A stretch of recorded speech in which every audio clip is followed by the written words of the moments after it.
Hello and welcome back to another Pokemon Aceo card Speedpaint. Today I have to draw Vileplume. Also, I tested some new things in this video. The first thing you already saw in the beginning. I sometimes sketch and brainstorm in my sketchbook before starting a new card, especially when I don't have an exact idea in mind right from the beginning. This time I started with some loose post sketches of the Pokemon and then did a little markup sketch where I tried to draw a rough sketch of what I wanted the card to look like. I will say more to my idea of the card later. In this rough sketch part I just wanted to make clear that I want to include the yellow pollen in the final drawing. Therefore I scribbled it in with a yellow highlighter. Under the white sheet is the idea for another Pokemon hidden that I hadn't had to draw so far, but I didn't want to spoil a maybe future card. But in general, would you like to see those sketches, ideas and scribbles in the video? And if yes, in the beginning of the video like I did it this time? Or better in the end of the video when you see the finished card and can compare with the first idea I had. I would be super glad if you could tell me in the comments.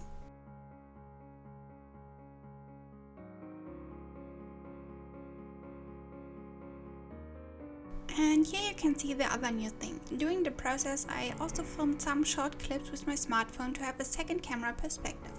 I like those changes in the videos of others, so I wanted to try them out myself. You can clearly see a difference in the quality between my normal filming and the snippets made with the phone, but I only have one camera, so that would be the only possibility. Especially the last clip got a little grainy because it was getting darker. The only downside of winter, it's getting dark at already 2 PM. My camera can get along with this better than the phone, so in future I have to make sure to really only film when the sun is still high up, but that's a learning I made. But in general, how do you like those changes in perspective? Is it a yay or a nay for you? I also could try to use another angle for the phone filming. The one used here was simply the one I found the most easiest when trying this out, but I'm open for your suggestions what you would like to see instead. So please leave also a comment about this. I would really appreciate your feedback. And now that we are already in the coloring process, let's talk a little bit about the card itself. So, as I said earlier, the first thing I wanted to include was the yellow pollen. The second thing was that Vileplume live in the jungle.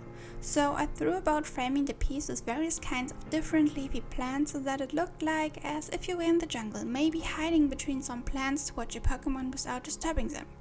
Therefore, I also made those plants in the foreground darker than the rest to contrast this hidden in the shadow versus the Pokemon being on a more open part enjoying themselves. But the watcher is not alone in the foreground. One Vileplume is also there, maybe sleeping or so. I just wanted to hide one in the corner in the shadows that you don't see on the first glance. Therefore, I also shaded the red petals with green so that it better blends into the foreground. Next thing in the drawing was the little waterfall. It is only a small one, splashing between the stones. Therefore I colored the whole stony piece in one base color first, then shaded the visible parts of the stones and lastly added the water with a white gel pen. This way I wanted to make sure that you can still see through it and have some of the stones visible. It is really only a little brook in the forest. The main Pokemon of this card, Vileplume, got 2 more appearances on the card, one on top of the stones looking down at the splashing water and one with the 2 little odysseys beside the water. I thought that Vileplume are probably a bit more grown up, so I made the odysseys excited about the waterfall like little kids. Thought that would fit it more. Then adding some different greens to the background to make it look layered as a jungle normally should be, and then the coloration part was nearly finished. Of course, some more white highlights didn't hurt, so adding tons of them should be even better. And then the card is as good as done, and after trimming it to the right size, it's time to pick next week's Pokemon.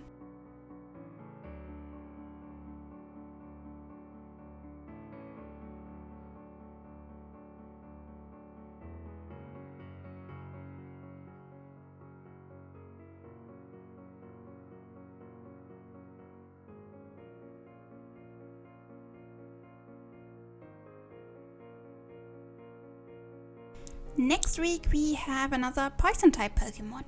You will see the drawing of Nidorino. Thank you so much for watching. If you enjoyed the video, please give it a thumbs up, and if you don't want to miss future Pokemon Speedpaints, please subscribe. Also, please write me in the comments what you think about the new things I tried out this time.